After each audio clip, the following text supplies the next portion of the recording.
Hey everybody, welcome to Skookum Scarp Sanctuary. My name's Saul, I'm the manager here, and I just wanted to create a little bit of an intro video to give people online some greater context as far as what our establishment is and what we do here.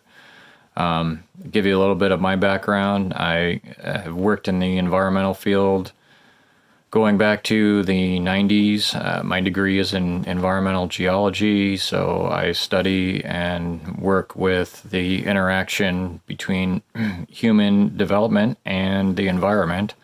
It's kind of an interdisciplinary field where, and when you're doing riparian restoration, you're dealing with slope or bank stability, but you're also dealing with what type of cover you got there as far as plants and what type of plants, and from there, you make choices in design, and so that's a lot of my background. But I've worked with a wide variety of environmental entities, state, local, nonprofits, worked with a lot of businesses. I've been a consultant.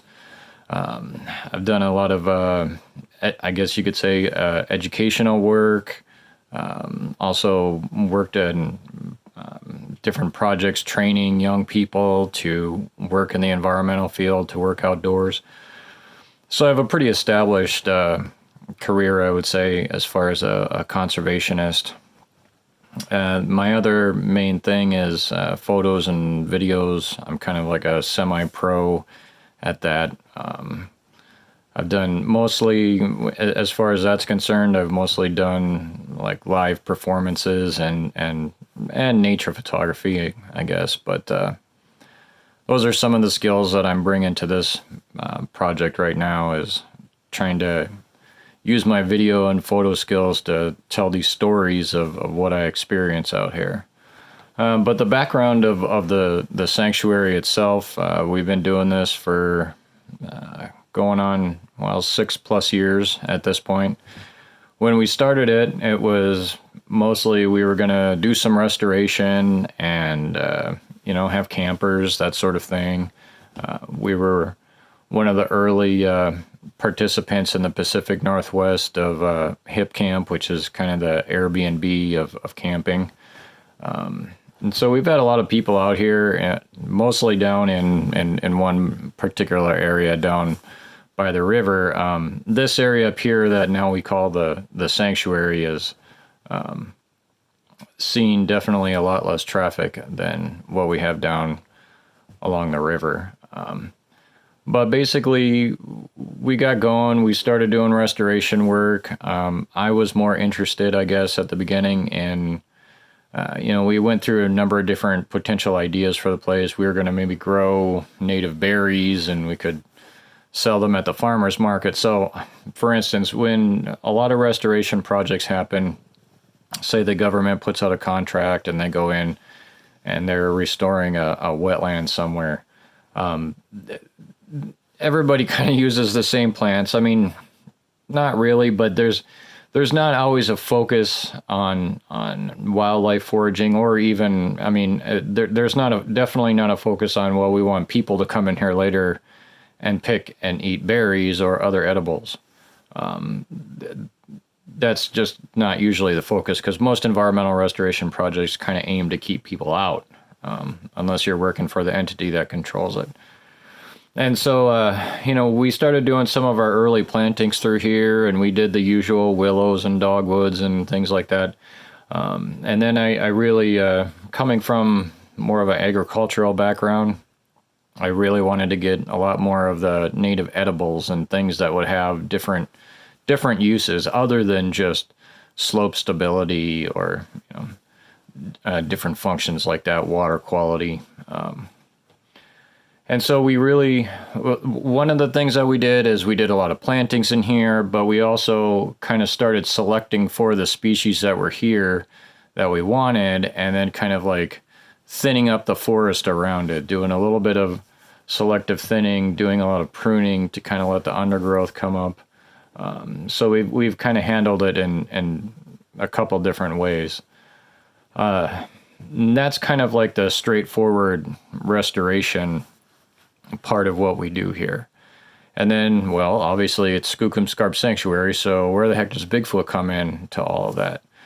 I've pretty much had a lifelong fascination with Bigfoot, Sasquatch, whatever you want to call it these days.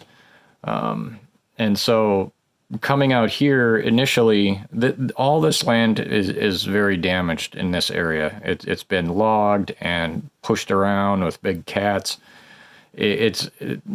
Most of what is around here is nowhere near native conditions. It's been heavily managed and damaged over time.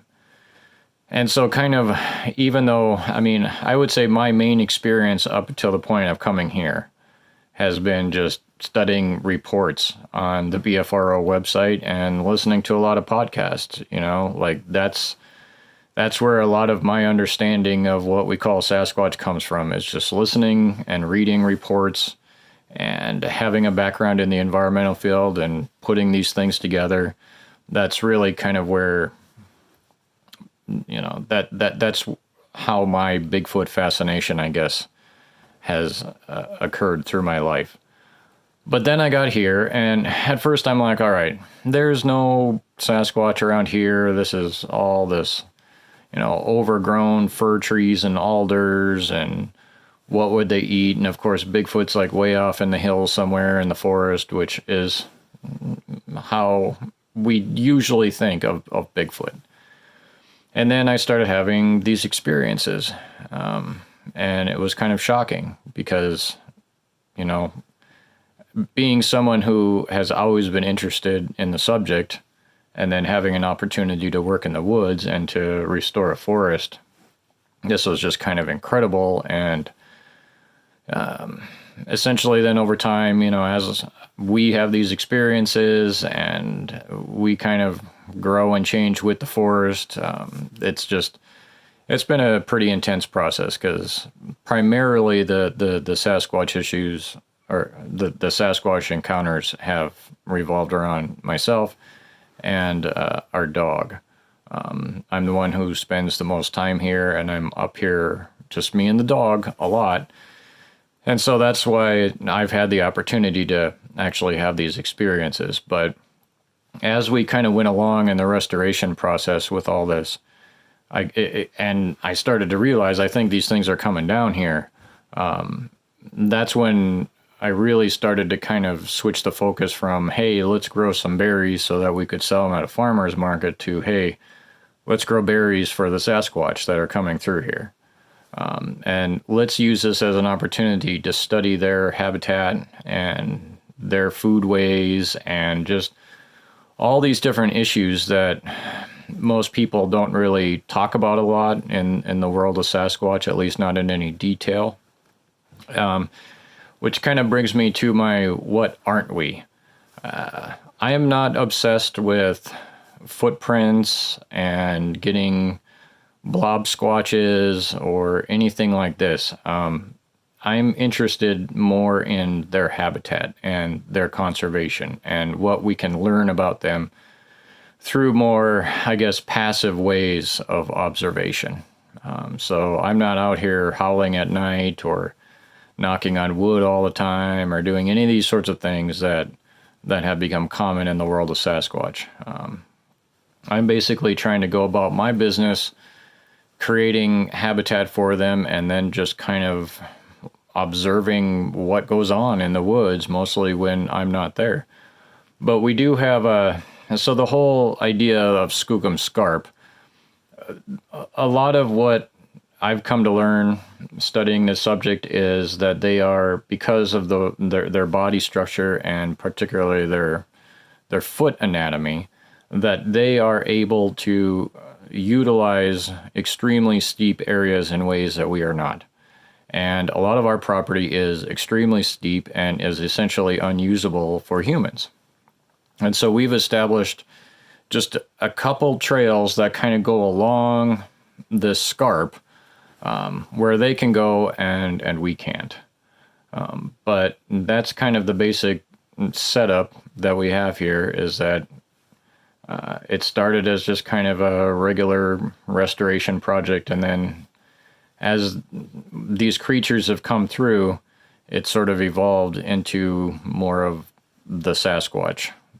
situation. It's a, it's way too compelling to pass up an opportunity like this to actually have these close-in interactions with these creatures.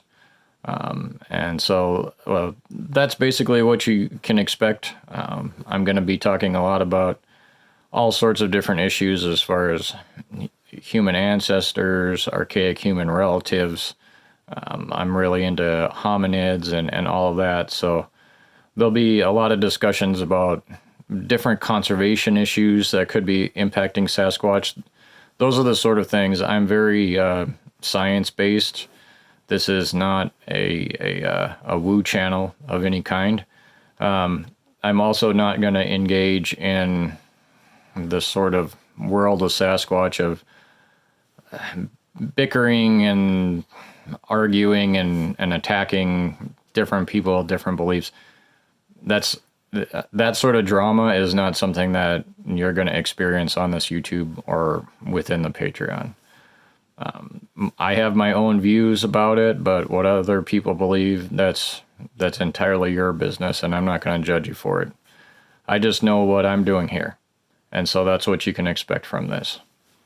So I hope that gives you a little bit more, just a small bit of context. I'm going to be doing some videos about the bone situation that we have going on here as far as Bigfoot gifting, and I'm going to do a little bit of shooting down in the woods, and I'll actually show you the Scarp. So keep an eye out for that, and thanks for tuning in.